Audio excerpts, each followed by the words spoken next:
السلام.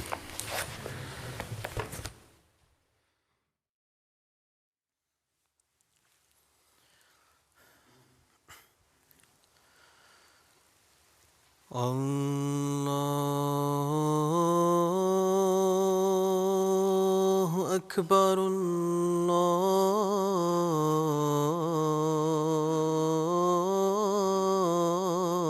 اللہ اکبر اللہ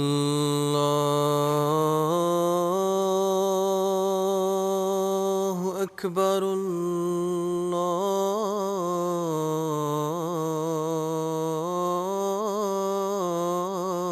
اللہ اکبر اشہد ان لا الہ الا اللہ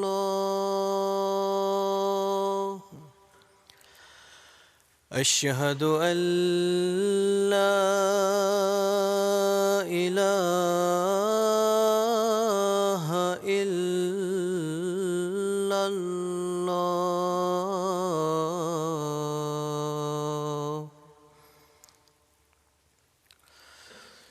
اشہد ان محمد رسول اللہ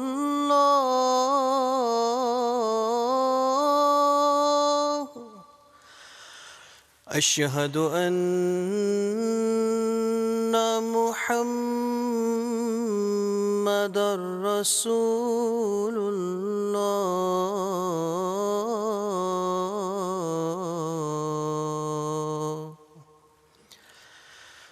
حی علی الصلاة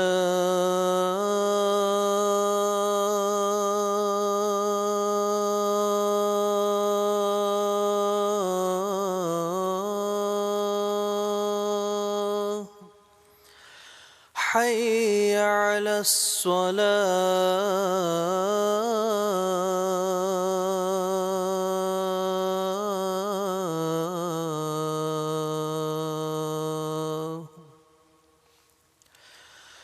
حی علی الفلاح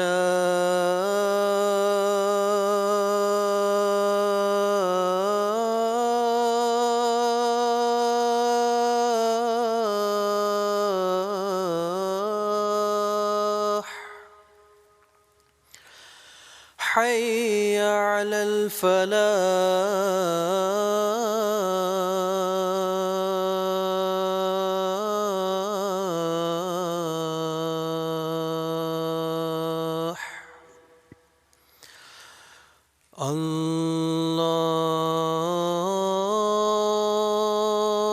اللہ اکبر اللہ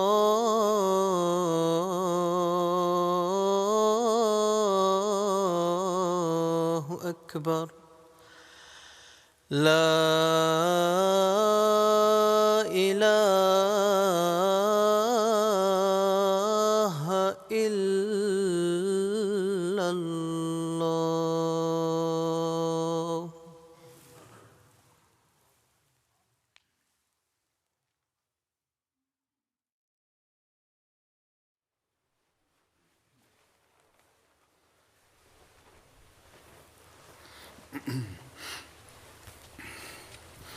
السلام علیکم ورحمۃ اللہ.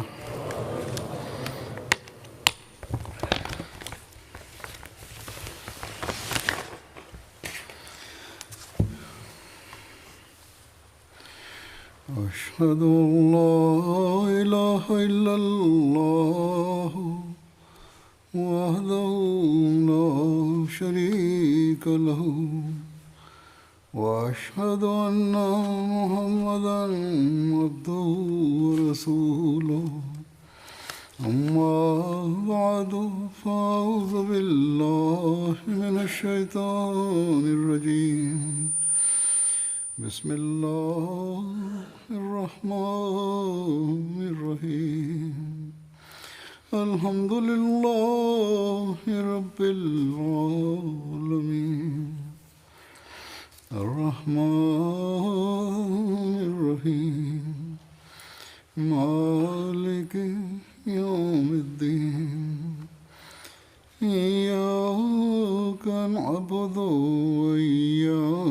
إليك نستعين اهدنا الصراط المستقيم صراط الذين أنعمت عليهم غير المغضوب عليهم ولا الضالين.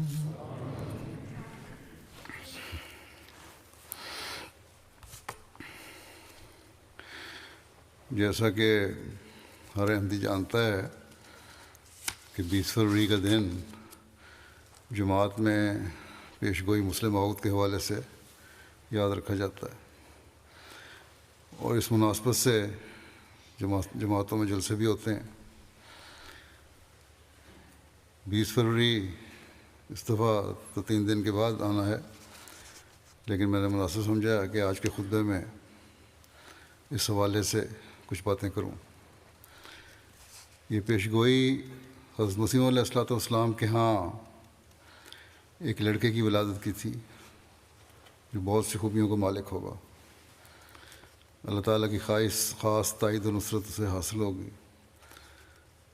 حضرت مسیح علیہ السلام نے اس بات کو، اس پیش گوئی کو اس طرح بیان فرمایا ہے، فرمایا پہلی پیش گوئی بے الہام اللہ ہے تعالی و عالم ہی عز و جل، خدائے رحیم و کریم و برتر نے جو ہر یک چیز پر قادر ہے، جل شانہ و عز اسمہ، مجھ کو اپنے الہام سے مخاطب کر کے فرمایا کہ میں تجھے ایک رحمت کا نشان دیتا ہوں، اسی کے موافق جو تو نے مجھ سے مانگا، سو میں نے تیری تضرعات کو سنا اور تیری دعاؤں کو اپنی رحمت سے بپایا قبولیت جگا دی، اور تیرے سفر کو جو ہوشیار پور اور لدھیانہ کا سفر ہے تیرے لیے مبارک کر دیا، سو قدرت اور رحمت اور قربت کا نشان تجھے دیا جاتا ہے، فضل اور احسان کا نشان تجھے عطا ہوتا ہے، اور فتح و ظفر کی کلید تجھے ملتی ہے۔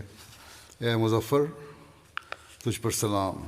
خدا نے یہ کہا تا وہ جو زندگی کے خواہاں ہیں موت کے پنجے سے نجات پاویں، اور وہ جو قبروں میں دبے پڑے ہیں باہر آویں، اور تا دین اسلام کا شرف اور کلام اللہ کا مرتبہ لوگوں پر ظاہر ہو، اور تا حق اپنی تمام برکتوں کے ساتھ آ جائے اور باطل اپنی تمام نحوستوں کے ساتھ بھاگ جائے، اور تا لوگ سمجھیں کہ میں قادر ہوں، جو چاہتا ہوں کرتا ہوں، اور تا وہ یقین لائیں کہ میں تیرے ساتھ ہوں، اور تا انہیں جو خدا کے وجود پر ایمان نہیں لاتے اور خدا کے دین اور اس کی کتاب اور اس کے پاک رسول محمد مصطفیٰ صلی اللہ علیہ وسلم کو انکار اور تکذیب کی نگاہ سے دیکھتے ہیں، ایک کھلی نشانی ملے اور مجرموں کی راہ ظاہر ہو جائے، سو تجھے بشارت ہو کہ ایک وجیح اور پاک لڑکا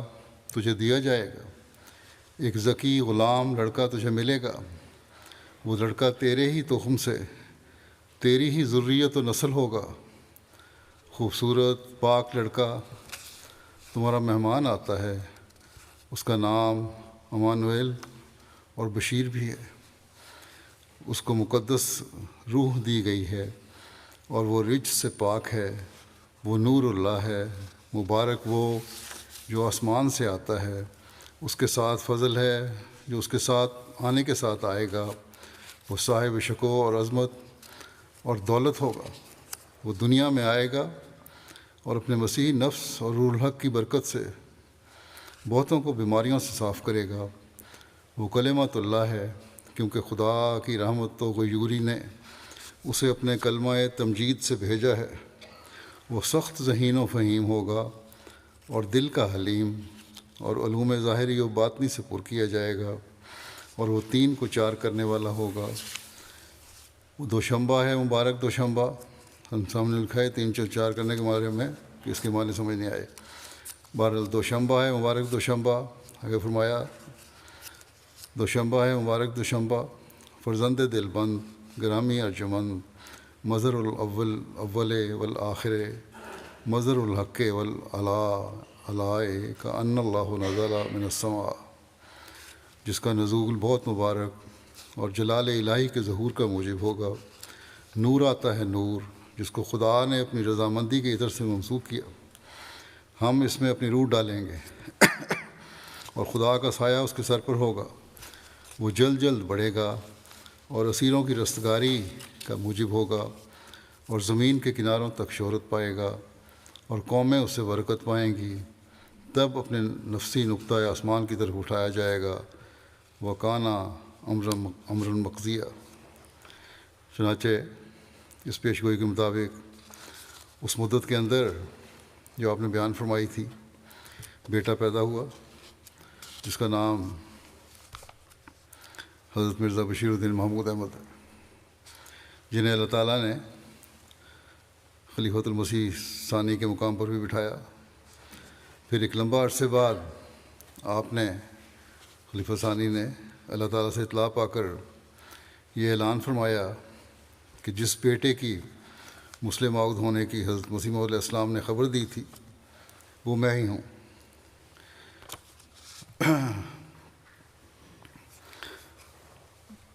اس بیٹے کے اللہ تعالیٰ کی طرف سے علوم ظاہری و باطنی سے پر کیے جانے، ذہین و فہیم ہونے اور دوسری خصوصیات کا حامل ہونا جو ہے اس کے اپنے بھی اور غیر بھی معترف ہیں اور خوب جانتے ہیں، اور اس کا اعتراف غیروں نے کھل کر کیا ہے۔ اس وقت میں حضرت مسلم موعود کے علمی اور متفرق کارناموں میں سے بعض کا ذکر پیش کروں گا۔ اس بات کو، یہ جو پیش کرنے لگا ہوں، ان باتوں کے سننے سے پہلے یہ سامنے رکھنا چاہیے یہ بات کہ آپ کا بچپن صحت کے لحاظ سے نہایت کمزوری میں گزرا، بیماری میں گزرا، آنکھوں کی تکلیف وغیرہ بھی رہی، نظر بھی ایک وقت میں جاتی رہی، پھر ایک آنکھ سے، پھر دنیاوی تعلیم کے لحاظ سے بھی آپ کی تعلیم نہ ہونے کے برابر تھی۔ مشکل سے آپ نے خود فرمایا کہ میری پرائمری تک تعلیم ہے، لیکن اللہ تعالیٰ کا وعدہ تھا آپ کو دینی اور دنیاوی علوم سے پر کرنے کا۔ اس لیے ایسے ایسے زبردست اور عقل کو دنگ کر دینے والے خطابات اور خطبات آپ سے کروائے اللہ تعالیٰ نے، اور ایسے ایسے مضامین آپ نے لکھے کہ جو اپنی مثال آپ ہیں اور غیر بھی ان کے معترف ہیں۔ آج کچھ حوالے میں پیش کروں گا۔ میں یہ حوالے پیش کرنے سے پہلے آپ کی تصنیفات، تقاریر، مضامین، خطبات اور مجالس عرفان وغیرہ کی تعداد اور حجم کا ایک جائزہ پیش کرتا ہوں۔ جو کتب، خطابات، لیکچرز، مضامین، پیغامات وغیرہ کی شکل میں شائع ہوئے یا اب تقریباً مکمل ہیں اور شائع ہونے کے لیے تیار ہیں،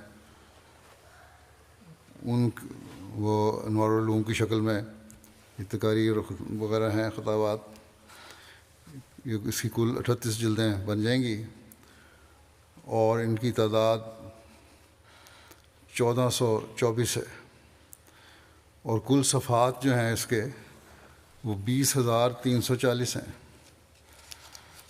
اتنے ہو جائیں گے اندازہ۔ تفسیر کبیر، تفسیر صغیر سمیت دیگر تفسیری مواد کے صفحات جو ہیں 28,735 ہیں۔ 1808 خطبات جمعہ ہیں جن کے صفحات 18,705 ہیں۔ 51 خطبات عید الفطر ہیں جن کے صفحات 503 ہیں۔ 42 خطبات عید الاضحیٰ ہیں جن کے صفحات 405 ہیں۔ 150 خطبات نکاح ہیں جن کے صفحات 684 ہیں۔ خطابات شورا اور جلد اول اور سوم بھی شائع ہوئی ہے، اس کے صفحات 2131 ہیں، اور یہ سارے جو مختلف اور بھی ہیں، ان صفحات کو کل کو اکٹھا کیا جائے، جمع کیا جائے تو تقریباً 75,000 صفحات بنتے ہیں۔ ریسرچ سیل نے الحکم اور الفضل کے 1913 سے 1970 تک کے شماروں کو دیکھا ہے تو یہ کہتے ہیں کہ کچھ مزید مواد سامنے آیا ہے جو ابھی تک انوار العلوم یا کسی کتاب میں شائع نہیں ہو سکا۔ اس کی تفصیل کے مطابق 55 مضامین، 27 تقاریر، 143 مجالس عرفان، 222 عناوین ملفوظات اور 131 مکتوبات ابھی تک مل چکے ہیں۔ ایک بڑا وسیع علمی ذخیرہ ہے۔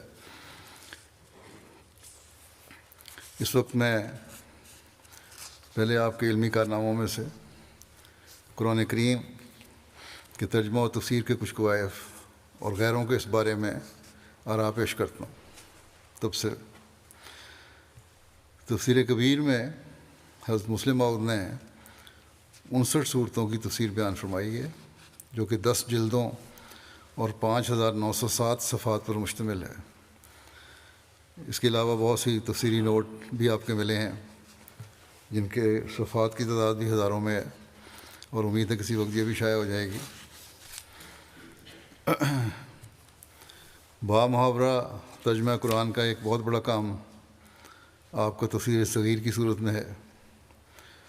حضرت مسلم موعود رضی اللہ عنہ کو اپنی عمر کے آخری دور میں سب سے بڑی خواہش تھی کہ آپ کی زندگی میں آپ کے ذریعے پورے قرآن مجید کا ایک معیاری اور با محاورہ اردو ترجمہ مختصر مگر جامع نوٹوں کے شائع ہو جائے۔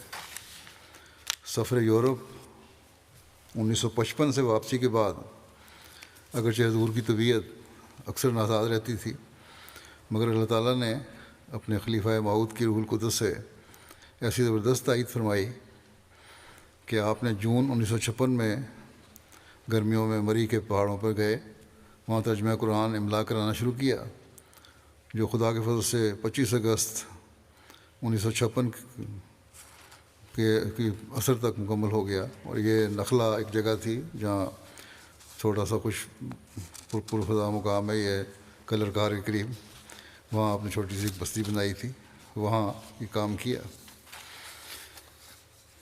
اس کے بعد پھر اس کی نظر ثانی ہوئی، پھر نظر ثالث ہوئی، کتابت ہوئی، پروف ریڈنگ وغیرہ ہوئی، اس کے کام ہوئے بہت سارے، اور تفسیر صغیر 15 نومبر 1957 میں طبع ہو کر مکمل تیار ہو گئی۔ حضرت مسلم موعود تفسیر صغیر کے بارے میں ایک جگہ فرمایا کہ میری رائے یہ ہے کہ اس وقت تک قرآن کریم کے جتنے ترجمے ہو چکے ہیں، ان میں سے کسی ترجمے میں بھی اردو محاورے اور عربی محاورے کا اتنا خیال نہیں رکھا گیا جتنا اس میں رکھا گیا ہے۔ عام طور پہ دیکھیں اور دوسرے نوٹس میں بھی اس کے نظر آ جاتا ہے، اپنے ترجمے میں محاورے کا خیال رکھا ہے کہ یہ محض اللہ تعالیٰ کا فضل ہے کہ اس نے اتنے تھوڑے عرصے میں ایسا عظیم الشان کام سر انجام دینے کی توفیق عطا فرما دی۔ اللہ تعالیٰ نے فرماتے ہیں کہ اللہ تعالیٰ نے اس بوڑھے اور کمزور انسان سے وہ عظیم الشان کام کروا لیا جو بڑے بڑے طاقتور بھی نہ کر سکے۔ فرماتے ہیں گزشتہ 1300 سال میں بڑے بڑے قوی جوان گزرے ہیں، مگر جو اللہ تعالیٰ نے جو کام اللہ تعالیٰ نے مجھے سر انجام دینے کی توفیق عطا فرمائی، اس کی ان میں سے کسی کو بھی توفیق نہیں ملی۔ در حقیقت یہ کام خدا کا ہے اور وہ جس سے چاہتا ہے کروا لیتا ہے۔ پھر ایک اور جگہ آپ نے فرمایا اللہ تعالیٰ کے فضل و رحم سے قرآن شریف کا سارا ترجمہ مکمل ہو گیا، یعنی الحمدللہ سے والناس تک، ما تفسیر صغیر کے، جس کے متعلق تفسیر کبیر سے مقابلہ کرنے سے پتہ لگا ہے کہ کئی مضامین اختصاراً اس میں ایسے آئے ہیں کہ تفسیر کبیر میں بھی نہیں۔ پھر تفسیر القرآن انگریزی کا بھی ایک اہم کام ہوا، جسے 5 والیوم کومنٹری کہتے ہیں۔ اس تفسیر کے شروع میں حضرت مسلم موعود کے قلم سے لکھا ہوا ایک نہایت پرمعارف دیباچہ بھی شامل ہے، جس میں دوسرے صحف سماوی کی موجودگی میں قرآن مجید کی ضرورت اور حضرت صلی اللہ علیہ وسلم کی حیات طیبہ اور جمع القرآن اور قرآنی تعلیمات پر بالکل اچھوتے اور دل آویز پیرائے میں روشنی ڈالی گئی ہے۔ حضرت مسلم موعود نے اس دیباچے کے آخر میں شکریہ و اعتراف کے زیر عنوان تحریر فرمایا کہ میں اس دیباچے کے آخر میں مولوی شیر علی صاحب کی ان بے نظیر خدمات کا اعتراف کرنا چاہتا ہوں جو انہوں نے باوجود صحت کی خرابی کے قرآن کریم کو انگریزی میں ترجمہ کرنے کے متعلق کی ہیں۔ اسی طرح مولانا غلام فرید صاحب، خان بہادر چودھری، ابو الہاشم خان صاحب مرحوم، اور مرزا بشیر احمد صاحب بھی شکریہ کے مستحق ہیں۔ انہوں نے ترجمے پر تفسیری نوٹ میری مختلف تقریروں اور کتابوں اور درسوں کا خلاصہ نکال کر درج کیے ہیں۔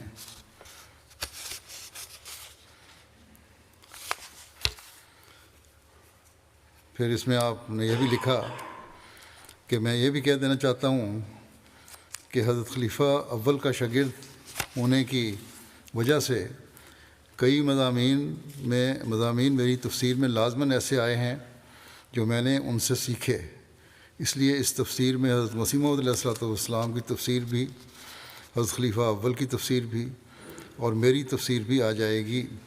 اور چونکہ خدا تعالیٰ نے حضرت مسیح موعود علیہ الصلوۃ والسلام کو اپنی روح سے ممسوح کر کے ان علوم سے سرفراز فرمایا تھا جو اس زمانے کے لیے ضروری ہیں، اس لیے میں امید کرتا ہوں کہ یہ تفسیر بہت سے بیماروں کو شفا دینے کا موجب ہوگی، بہت سے اندھے اس کے ذریعے سے آنکھیں پائیں گے، بہرے سننے لگ جائیں گے، گونگے بولنے لگ جائیں گے، لنگڑے اور اپاہج چلنے لگ جائیں گے، اور اللہ تعالیٰ کے فرشتے اس کے مضامین کو برکت دیں گے، اور یہ اس غرض کو پورا کرے گی جس غرض کے لیے اشاعہ کی جا رہی ہے۔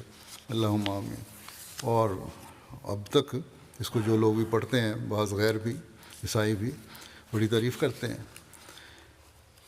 علامہ نیاز فتح پوری صاحب، جو کہ مشہور اہل قلم ہیں، محقق ہیں، ادیب ہیں، تھے، ماہنامہ نگار کے مدیر تھے، انہوں نے تفسیر کبیر کا مطالعہ کیا تو مسلم موعود کو خط میں لکھا، احمدی نہیں ہے، کہ تفسیر کبیر جلد سوم آج کل میرے سامنے ہے، میں اسے بڑی نگاہ غائر سے دیکھ رہا ہوں۔ اس میں شک نہیں کہ مطالعہ قرآن کا ایک بالکل نیا زاویہ فکر آپ نے پیدا کیا ہے، اور یہ تفسیر اپنی نوعیت کے لحاظ سے بالکل پہلی تفسیر ہے جس میں عقل و نقل کو بڑے حسن سے ہم آہنگ دکھایا گیا ہے۔ آپ کی تباہر علمی، آپ کی وسعت نظر، آپ کی غیر معمولی فکر و فراست، آپ کا حسن استدلال اس کے ایک ایک لفظ سے نمایاں ہے، اور مجھے افسوس ہے کہ میں کیوں اس وقت تک بے خبر رہا۔ یہ بڑے پڑھے لکھے اور عالم آدمی جو بات کر رہے ہیں۔ پھر فرماتے ہیں کہ کل سورہ ہود کی تفسیر میں حضرت لوط پر آپ کے خیالات معلوم کر کے جی پھڑک گیا اور بے اختیار یہ خط لکھنے پر مجبور ہو گیا۔ آپ نے ہاؤلائے بناتی کی تفسیر کرتے ہوئے مفسرین سے جدا بحث کا جو پہلو اختیار کیا ہے، اس کی داد دینا میرے امکان میں نہیں۔ پھر ایک دوسرے خط میں لکھتے ہیں کہ رات کو تو بالالتزام اسے دیکھتا ہوں، میرے نزدیک یہ اردو میں بالکل پہلی تفسیر ہے جو بڑی حد تک ذہن انسانی کو مطمئن کر سکتی ہے۔ پھر کہتے ہیں کہ اس تفسیر کے ذریعے سے جو خدمت اسلام کی انجام دی ہے وہ اتنی بلند ہے کہ آپ کے مخالف بھی اس کا انکار نہیں کر سکتے۔ وذالک فضل اللہ یؤتیہ من یشاء۔ سید محمد اعظم صاحب حیدرآبادی ہیں، بیان کرتے ہیں، یہ احمدی تھے، کہتے ہیں کہ برصغیر ہند و پاکستان کی معروف شخصیت نواب بہادر جہاں جنگ، جن سے سیٹھ صاحب کے بڑے دوستانہ تعلقات تھے، یہ بہادر جہاں جنگ صاحب احمدی نہیں تھے، ان سے تعلقات تھے ان کے۔ سیٹھ صاحب کہتے ہیں کہ نواب بہادر جہاں جنگ اپنی صحبتوں میں تفسیر کبیر کا اکثر ذکر کیا کرتے تھے اور اس کی عظمت کا ہمیشہ اعتراف کرتے اور کہا کرتے تھے کہ اس کے بیان کردہ معارف سے انہوں نے بہت استفادہ کیا۔ پھر جناب اختر رینوی صاحب ایم اے صدر شعبہ اردو پٹنہ یونیورسٹی اپنا واقعہ بیان کرتے ہیں، کہتے ہیں میں نے یکے بعد دیگرے خلیفۃ المسیح ثانی کی تفسیر کبیر کی چند جلدیں پروفیسر عبد المنان بیدل، سابق صدر شعبہ صدر شعبہ فارسی پٹنہ کالج پٹنہ اور حال پرنسپل شبینہ کالج پٹنہ کی خدمت میں پیش کیں۔ وہ ان تفسیروں کو پڑھ کر اتنے متاثر ہوئے کہ انہوں نے مدرسہ عربیہ شمس الہدا پٹنہ کے شیوخ کو بھی تفسیر کی بعض جلدیں پڑھنے کے لیے دیں۔ اور ایک دن کئی شیوخ کو بلوا کر انہوں نے ان کے خیالات دریافت کیے۔ ایک شیخ نے کہا کہ فارسی تفسیروں میں ایسی تفسیر نہیں ملتی۔ پروفیسر عبد المنان صاحب نے پوچھا کہ عربی تفسیروں کے متعلق کیا خیال ہے؟ شیوخ خاموش رہے۔ کچھ دیر کے بعد ان میں سے ایک نے کہا کہ پٹنہ میں ساری عربی تفسیریں ملتی نہیں ہیں، مصر اور شام کی ساری تفاسیر کے مطالعہ کے بعد ہی صحیح رائے قائم کی جا سکتی ہے۔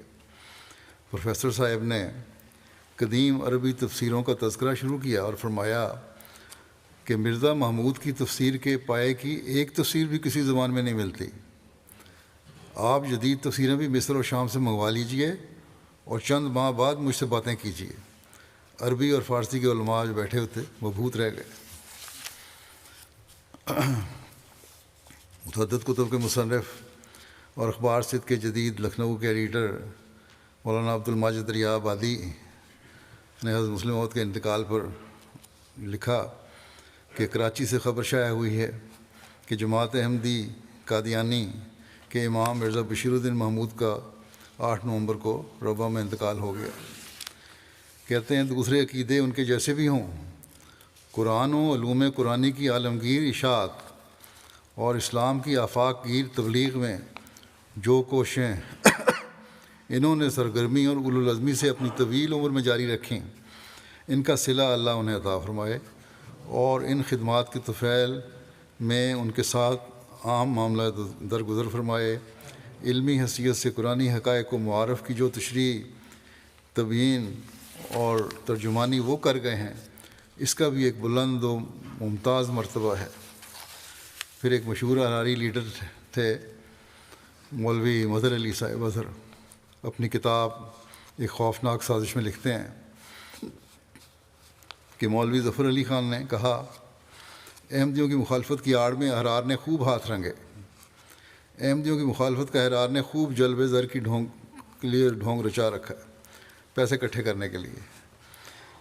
قادیانیت کی آڑ میں کہتے ہیں قادیانیت کی آڑ میں غریب مسلمانوں کے گاڑے پسینے کی کمائی ہڑپ کر رہے ہیں۔ کوئی ان احرار سے پوچھے، بھلے مانسو تم نے مسلمانوں کا کیا سنوارا؟ کون سی اسلامی خدمت تم نے سر انجام دی؟ کیا بھولے سے بھی تم نے تبلیغ اسلام کی؟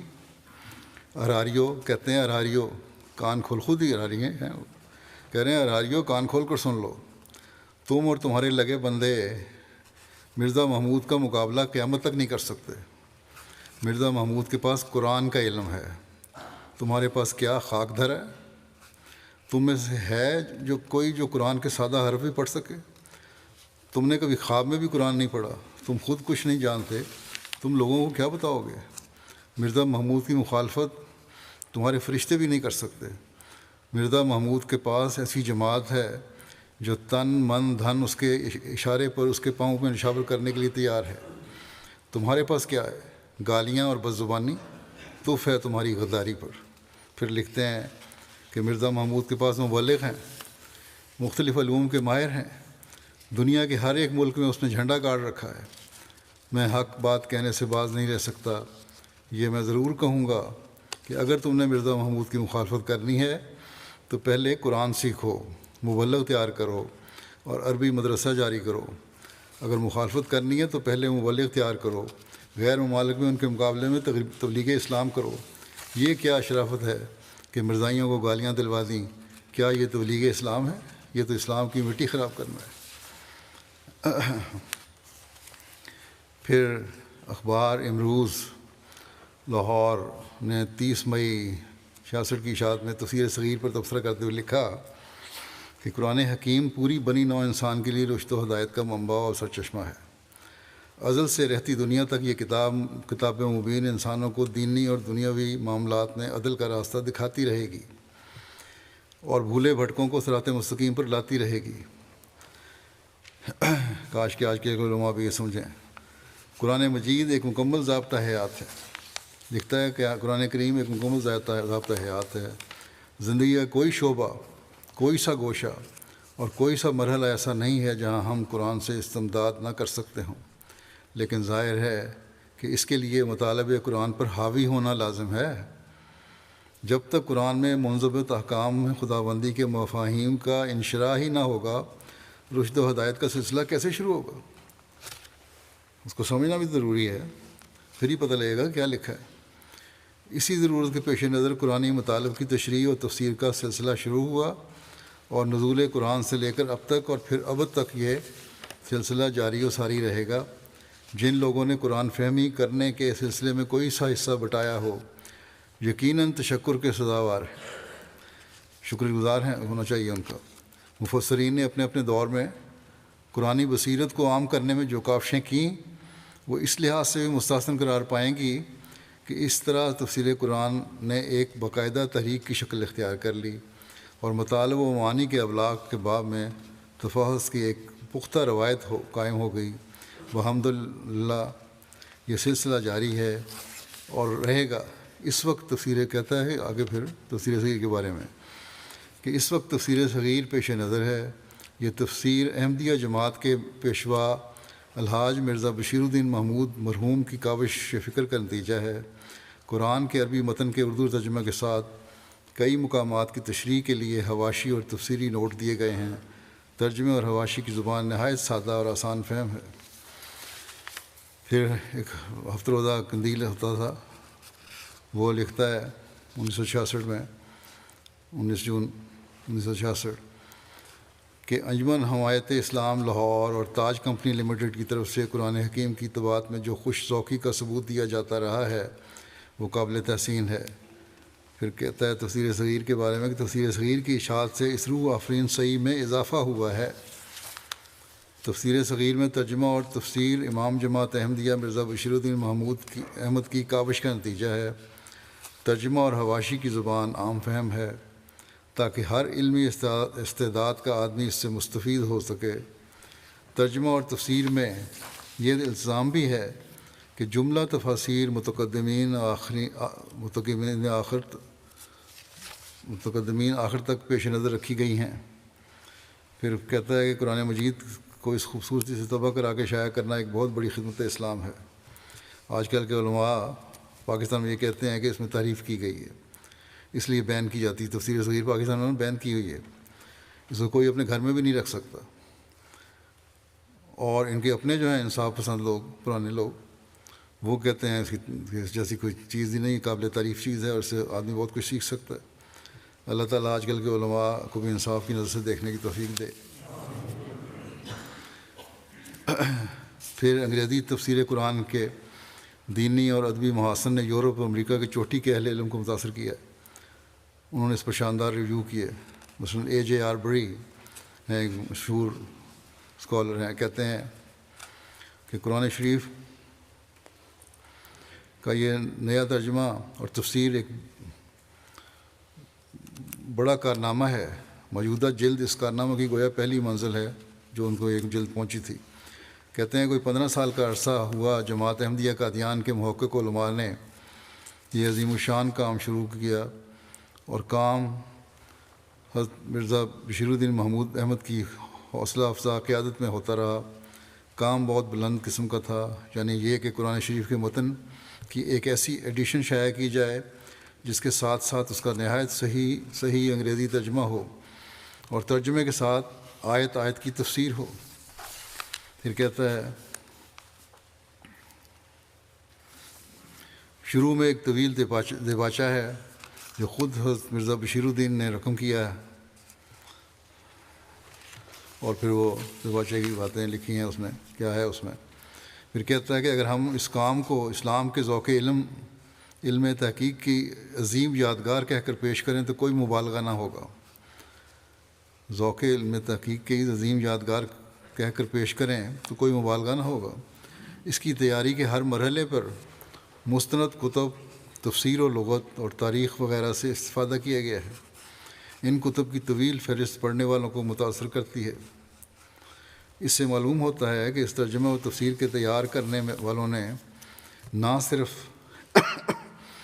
تمام مشہور عربی تفسیروں کو زیر مطالعہ رکھا، بلکہ ان کے ساتھ ساتھ یورپین مستشرقین نے تنقیدی رنگ میں جو کچھ لکھا ہے اسے بھی مد نظر رکھا ہے۔ اگر صرف ترجمے پر نظر ڈالی جائے تو یہ کہنا پڑتا ہے کہ ترجمے کی انگریزی غلطیوں سے پاک اور بڑی پروکار ہے۔ پھر کہتا ہے کہ غیر مسلم معترضین کے اعتراضوں کا رد بھی اس میں ہے اور دوسرے مذاہب پر مناسب تنقید بھی۔ غیر مسلم پڑھنے والوں کو اس کے کئی حصے یک طرفہ اور معترضانہ رنگ لیے ہوئے معلوم ہوں گے، لیکن یاد رہے یہ حصے بھی خلوص نیت سے لکھے گئے ہیں اور نہایت توجہ سے پڑھے جانے کے لائق ہیں۔ ان سے پتہ لگتا ہے کہ متقی اور اہل علم مسلمان جب دوسرے مذاہب کی روایتی تعلیموں پر اعتراض کرتے ہیں تو ایسا کیوں کرتے ہیں۔ پھر ایک ڈاکٹر چارلس ایس بریڈن، صدر شعبہ تاریخ و ادب و ادبیات نارتھ ویسٹرن یونیورسٹی ایمسٹن امریکہ نے لکھا کہ کتاب کی طباعت نہایت عمدہ ہے، ٹائپ بھی اعلیٰ ہے اور سہولت سے پڑھا جا سکتا ہے۔ بحیثیت مجموعی انگریزی زبان کے اسلامی لٹریچر میں یہ قابل قدر اضافہ ہے جس کے لیے دنیا جماعت احمدیہ کی ازحد ممنون ہے۔ پھر ایک مشہور مسیحی اخبار النصر نے لکھا کہ جماعت احمدیہ نے امریکہ اور یورپ کے بر اعظموں میں ثقافت اسلامیہ کی اشاعت کا نمایاں کام کیا ہے اور یہ کام لگاتار مبلغین کی روانگی سے ہو رہا ہے اور مختلف کتب و اشتہارات کی اشاعت سے بھی، جن کے ذریعے فضائل اسلام اور حضرت رسول کریم صلی اللہ علیہ وسلم کی صداقت کو بیان کیا جاتا ہے۔ ہمیں قرآن مجید کا انگریزی میں ترجمہ دیکھ کر بہت سی خوشی ہوئی ہے۔ یہ ترجمہ حضرت مرزا بشیر الدین محمود احمد امام جماعت احمدیہ کی زیر نگرانی کیا گیا ہے۔ ترجمہ قرآن مجید جاذب نظر اور ناظرین کے لیے قرۃ العیون ہے۔ یہ ترجمہ بلند پایہ خیالات کا حامل ہے۔ قرآنی آیات ایک کالم میں درج ہیں اور دوسرے کالم میں بالمقابل ان کا ترجمہ دیا گیا ہے۔ بعض ازاں مفصل تفسیر کی گئی ہے۔ مطالعہ کرنے والا ان تفاسیر جدیدہ میں مستشرقین اور یورپین معاندین کے اعتراضات کے مفصل جواب پاتا ہے۔ یہ امر قابل ذکر ہے کہ امام جماعت احمدیہ حضرت مرزا بشیر الدین محمود احمد صاحب نے اس ترجمے کے ساتھ حضرت رسول کریم صلی اللہ علیہ وسلم کی سیرت بھی تعریف فرمائی ہے اور یہ سیرت و ترجمہ بے نظیر ہے۔ بہرحال تفسیر کبیر، تفسیر صغیر اور 5 والیوم کمنٹری پر یہ تبصرے ہیں۔ اب میں بعض تقاریر کے بدلے بھی بیان کرتا ہوں۔ حضرت مسلم موعود کے علمی خزانے کو جو آپ نے تقاریر وغیرہ میں ہمارے سامنے رکھا، اس کی غیروں نے بھی تعریف کی اور ان کو کس نظر سے دیکھا، اس بارے میں عرض کرتا ہوں کہ آپ کے خطاب نظام نو ہے، خطاب ایک تھا نظام نو پہ جو غیروں کے سامنے کیا تھا آپ نے۔ اس پر تبصرہ کرتے ہوئے مصر کے مشہور ادیب اور استاذ عباس محمود العقاد نے اس عظیم الشان لیکچر کے انگریزی ترجمہ کی اشاعت پر مصر کے مشہور ادبی مجلہ الرسالہ میں حسب ذیل تبصرہ کیا۔ کہتے ہیں کہ اس لیکچر کے مطالعے سے یہ بات عیاں ہے کہ فاضل لیکچرر مرزا بشیر الدین محمود احمد عالمگیر نظام کی توجہ اس طرف پھیرتے ہیں کہ فقر اور غربت کی مصیبت کو دور کیا جائے یا بالفاظ دیگر جمع شدہ اموال کو تمام دنیا کی قوموں اور لوگوں میں بحثت حصہ رسدی تقسیم کیا جائے۔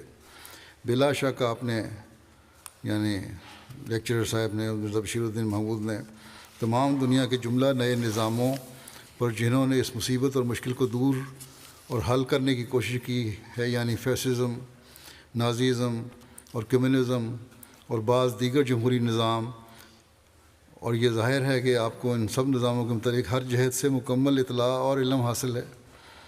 یوں ہی نہیں لکھ دیا، یہ سارے جو نئے ازم ہیں اس کا علم بھی تھا آپ کو اور بڑا گہرائی میں علم تھا، پھر اخلاق کہتا ہے، لیکن ساتھ ہی آپ یہ اعتقاد بھی رکھتے ہیں جو بالکل صحیح اعتقاد ہے کہ سیاستدان اور پارٹی لیڈرز اور حکومتیں اس مشکل کو حل نہیں کر سکتے، اس لیے ایسی مشکلات کو حل کرنے کے لیے روحانی قوت کی ضرورت ہے، کیونکہ ہر ایسی مشکل جو تمام انسانوں سے تعلق رکھتی ہے، اس کا حقیقی حل اور علاج تمام کے تمام انسان مل کر ہی کر سکتے ہیں۔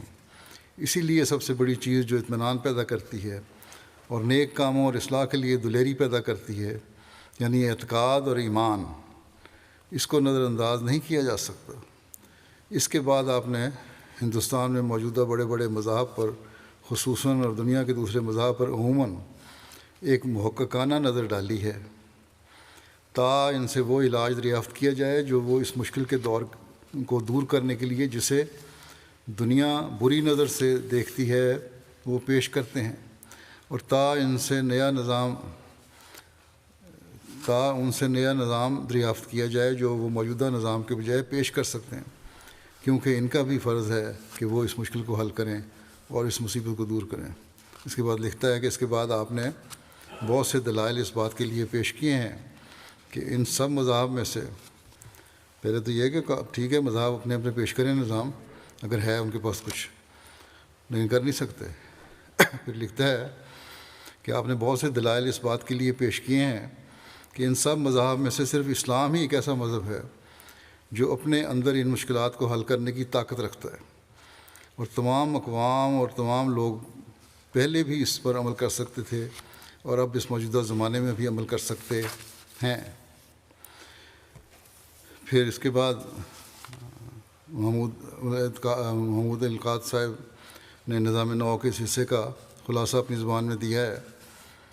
کہتے ہیں کہ دیگر فاضل لیکچرر بالفاظ دیگر فاضل لیکچرر صاحب نے صرف ان مذہبی عقائد کا ہی جن کا ہم نے مذکورہ بالا سطور میں نہایت مختصر طور پر اشارتاً ذکر کیا ہے مقابلہ اور موازنہ کرنے میں ہی کوئی کسر اٹھا نہیں رکھی۔ اس نے لمبی چوڑی تفصیل دی تھی جو میں نے نہیں پڑھی، بہرحال کہتے ہیں بلکہ آپ نے خاص طور پر ان پر گہری نظر ڈالی ہے اور خاص اہتمام سے کام لیا ہے، کیونکہ صرف عقیدہ ہی جیسا کہ آپ نے فرمایا کہ ایک ایسی چیز ہے جس سے اصلاح کی امید رکھی جا سکتی ہے، اور ساتھ ہی آپ نے ان عقائد کا مقابلہ اور موازنہ کرنے کے علاوہ ان تمام سیاسی اور سوشل نظاموں کا بھی مقابلہ اور موازنہ کر کے ثابت کیا ہے کہ یہ سب کے سب عملی طور پر بھی اور روحانی طور پر بھی اپنے مقاصد میں ناکام رہے۔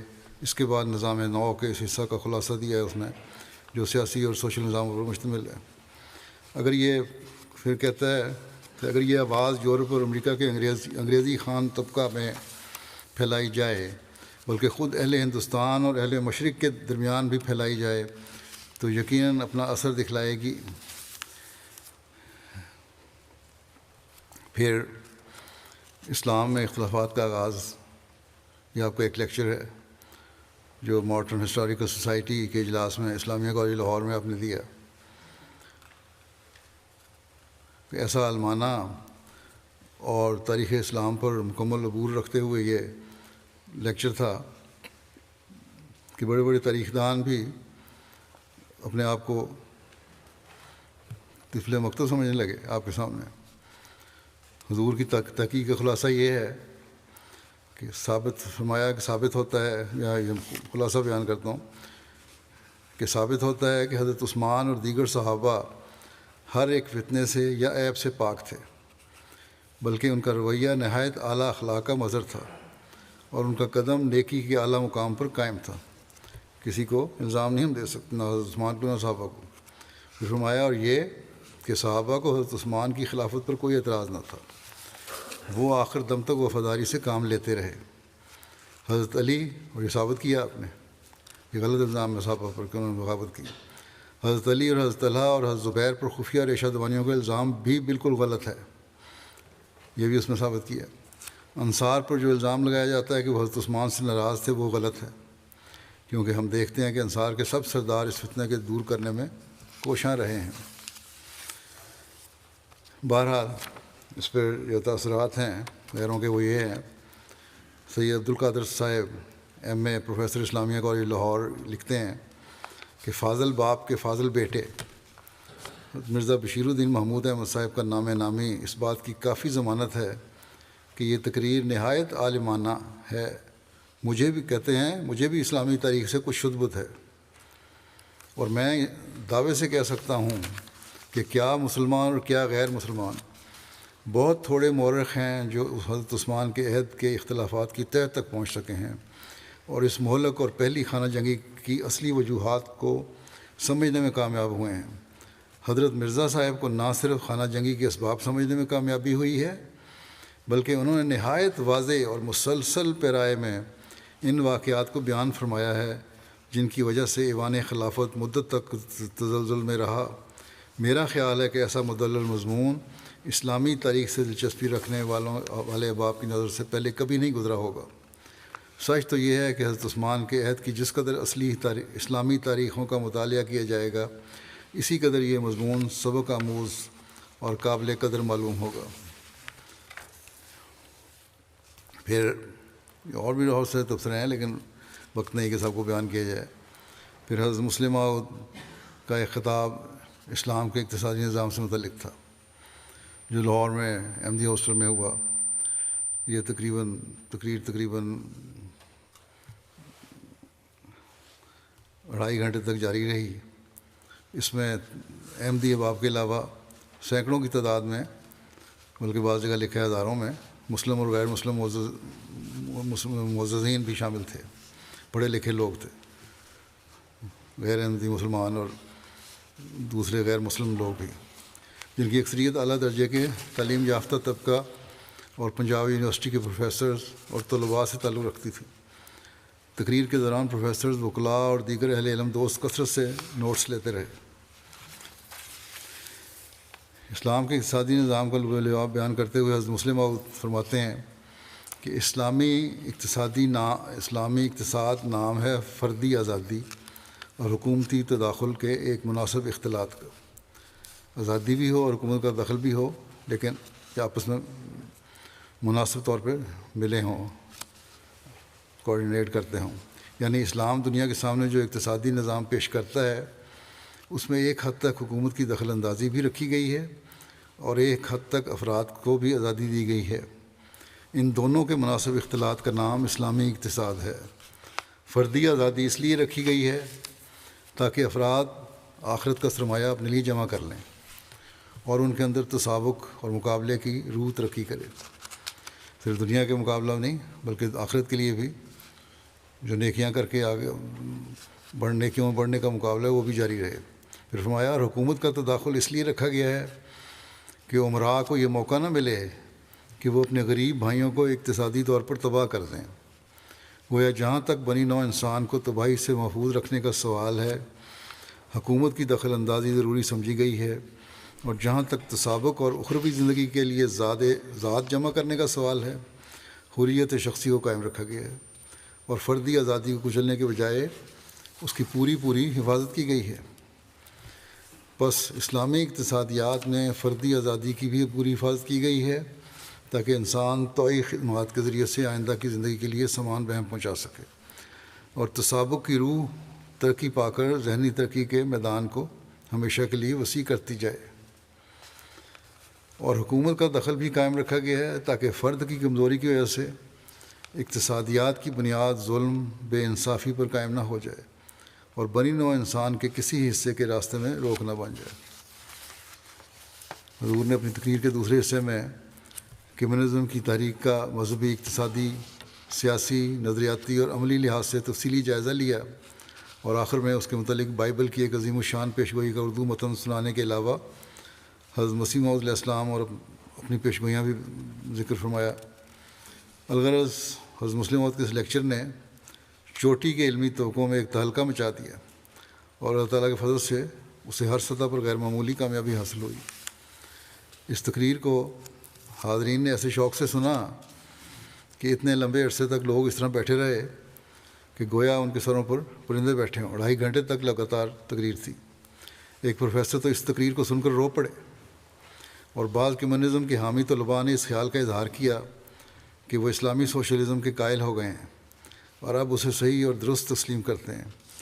یونیورسٹی اکنامکس ڈپارٹمنٹ کے ایم اے کے بعض طلباء نے حضور کو اس تقریر کے متعلق یہ خواہش ظاہر کی کہ اس کا انگریزی ترجمہ چھپوا کر یونیورسٹی کے اکنامکس ڈپارٹمنٹ کے پروفیسروں کے پاس بھیجا جانا چاہیے۔ نیز انہوں نے اس زمانے میں انگریزوں کی حکومت ہی اکثر انگریز پروفیسر ہوا کرتے تھے۔ نیز انہوں نے یہ بھی کہا کہ جہاں مختلف اسکیمیں ہندوستان کی آئندہ ترقی اور بہبودی کے لیے دوسرے لوگوں کی طرف سے پیش ہو رہی ہیں، وہاں یہ اسلامی نظام جو حضور نے پیش فرمایا ہے مسلمانوں کے خیالات کی نمائندگی کرے گا۔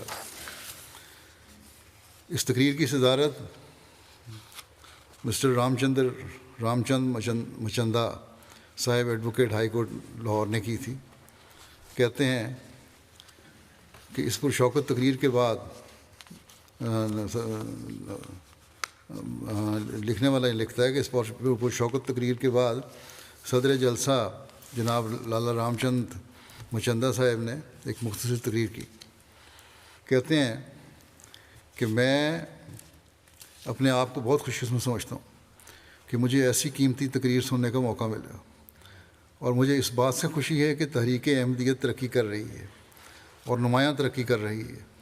جو تقریر اس وقت آپ لوگوں نے سنی ہے اس کے اندر نہایت قیمتی اور نئی نئی باتیں حضرت امام جماعت احمدیہ نے بیان فرمائی ہیں. مجھے اس تقریر سے بہت فائدہ ہوا ہے، اور میں سمجھتا ہوں کہ آپ لوگوں نے بھی ان قیمتی معلومات سے فائدہ اٹھایا ہوگا. مجھے اس بات سے بھی خوشی ہے کہ اس جلسہ میں نہ صرف مسلمان بلکہ غیر مسلم بھی شامل ہیں. پھر کہتے ہیں کہ پہلے تو میں سمجھتا تھا، اور یہ میری غلطی تھی، کہ اسلام اپنے قوانین میں صرف مسلمانوں کا ہی خیال رکھتا ہے، غیر مسلموں کا کوئی لحاظ نہیں رکھتا.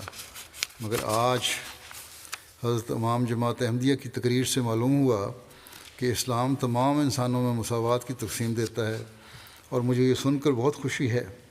میں غیر مسلم دوستوں سے کہوں گا کہ اس قسم کے اسلام کی عزت و احترام کرنے میں آپ لوگوں کو کیا عذر ہے. آپ لوگوں نے جس سنجیدگی اور سکون سے 2.5 گھنٹے تک حضرت امام جماعت احمدیہ کی تقریر سنی، اگر کوئی یورپین اس بات کو دیکھتا تو حیران ہوتا کہ ہندوستان نے اتنی ترقی کر لی ہے.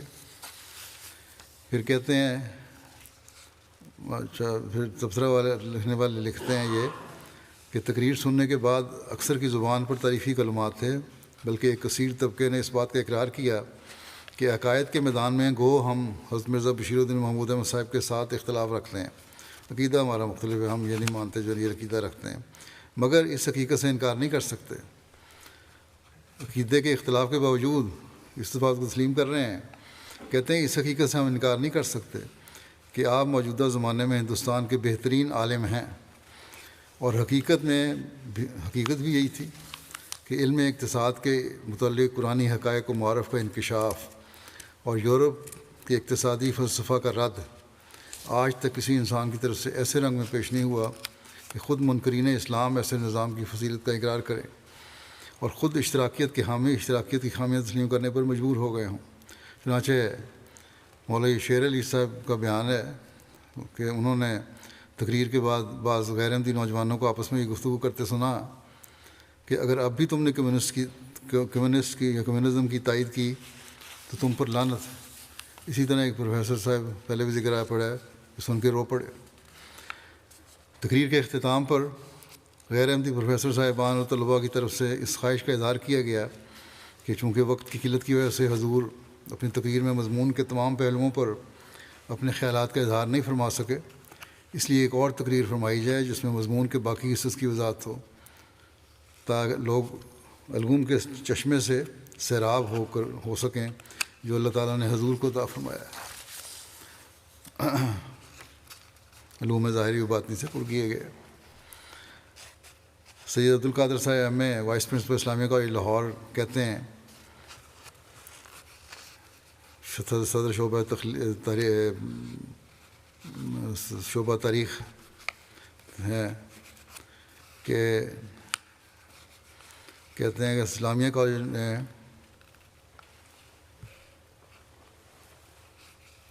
انہوں نے اسلامیہ کالج نے اسلام اور اشتراکیت کے عنوان پر اخبار سن رائز لاہور میں انہوں نے ایک نوٹ دیا جس کا کچھ حصہ یہ ہے. لکھتے ہیں کہ اسلام کا اقتصادی نظام اور کمیونزم کے موضوع پر مرزا بشیر الدین محمود احمد صاحب امام جماعت احمدیہ کا لیکچر سننے کا مجھے بھی فخر حاصل ہوا. یہ لیکچر بھی آپ کے دوسرے لیکچروں کی طرح جو مجھے سننے کا اتفاق ہوا عالمانہ خیالات میں جلا پیدا کرنے والا اور پر از معلومات تھا. مرزا صاحب خدا داد قابلیت کے مالک ہیں، مرزا صاحب خدا داد قابلیت کے مالک ہیں، اور اس موضوع کے ہر پہلو پر آپ کو پورا عبور حاصل تھا. کوئی ڈگری نہیں لی ہوئی، کوئی ریسرچ نہیں کی ہوئی، لیکن اللہ تعالیٰ نے سکھایا. اس وجہ سے آپ کے خیالات اس بات کے مستحق ہیں کہ ہم ان کو قدر کی نگاہ سے دیکھتے ہوئے ان پر توجہ کریں۔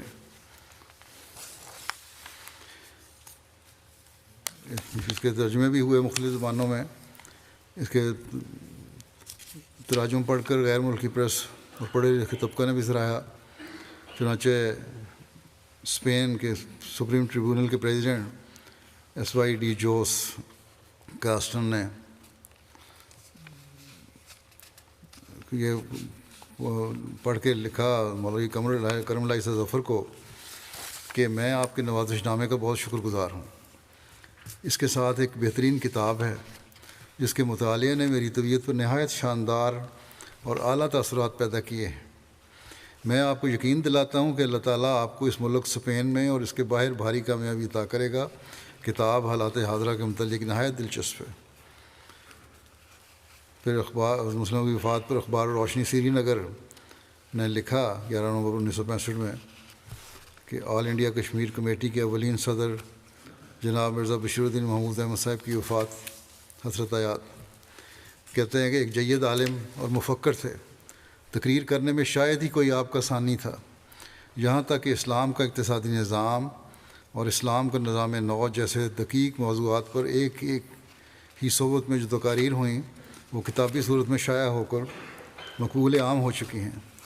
آپ کے عالم و فاضل ہونے کا اندازہ اس عمر سے بخوبی لگایا جا سکتا ہے کہ انٹرنیشنل کورٹ آف جسٹس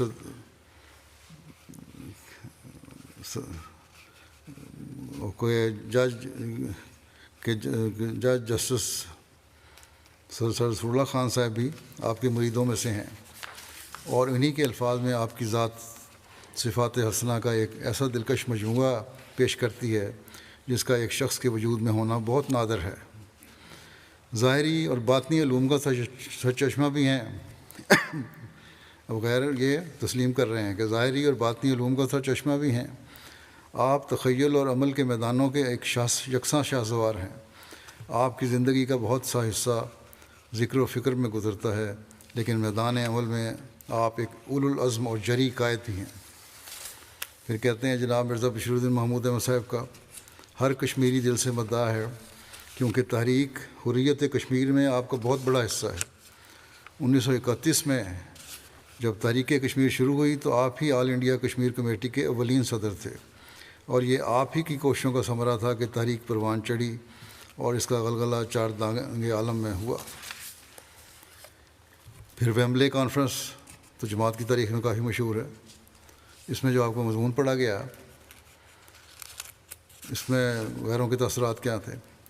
مضمون کے خاتمے پر پریزیڈنٹ نے مختصر الفاظ میں ریمارکس کر دیتے ہوئے کہا کہ مجھے زیادہ کہنے کی ضرورت نہیں، مضمون کی خوبی اور لطافت کا اندازہ خود مضمون نے کرا لیا ہے، اور یہ انگریز ہیں۔ یہ میں صرف اپنی طرف سے اور حاضرین جلسہ کی طرف سے مضمون کی خوبی، ترتیب، خوبی خیالات اور اعلیٰ درجہ کی طریقے استدلال کے لیے خلیفۃ المسیح کا شکریہ ادا کرتا ہوں۔ حضرت حاضرین کے چہرے زبان حال سے میرے اس کہنے کے ساتھ ہیں، اس کہنے سے متفق ہیں، اور میں یقین کرتا ہوں کہ وہ اقرار کرتے ہیں کہ میں ان کی طرف سے شکریہ کرنے میں حق پر ہوں اور ان کی ترجمانی کا حق ادا کر رہا ہوں۔ پھر حضرت صاحب کی طرف مخاطب ہو کر عرض کیا کہ میں آپ کو لیکچر کی کامیابی اور مبارکباد کرتا ہوں۔ آپ کا مضمون بہترین مضمون تھا جو آج پڑھے گئے۔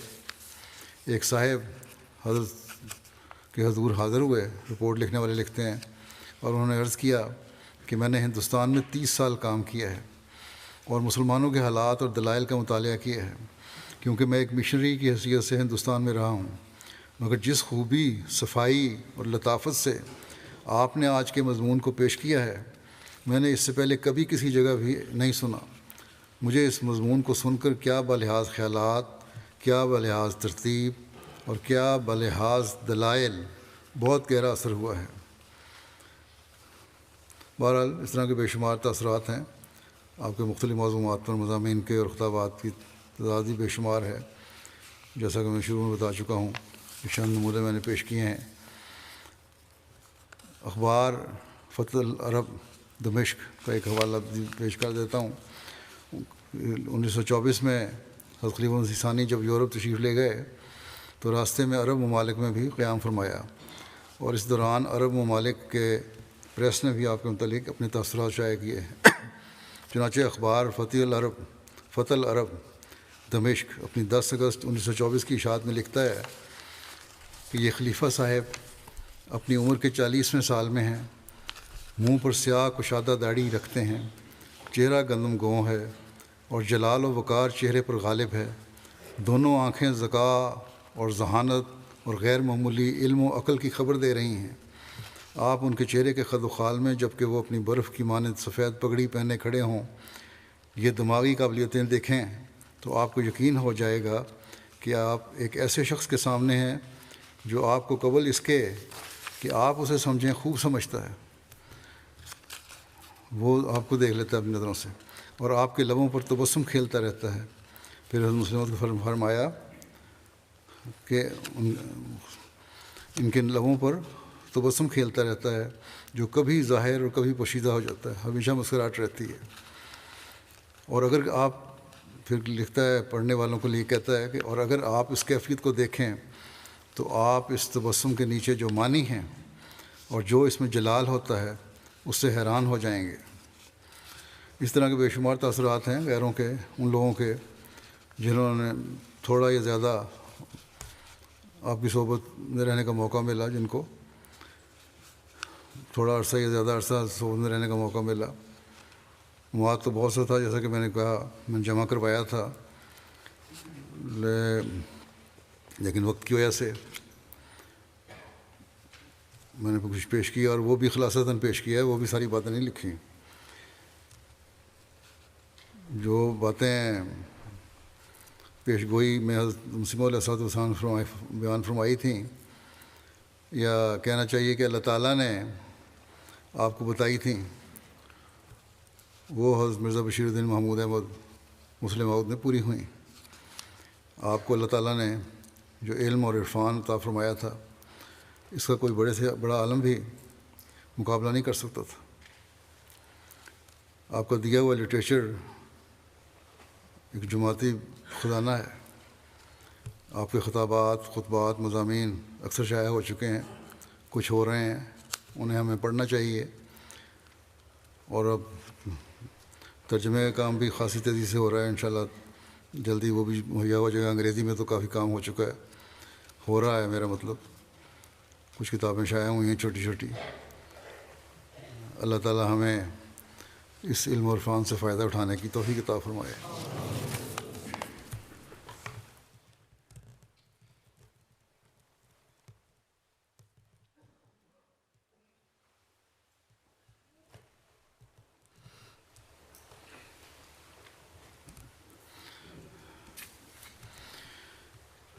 الحمد لله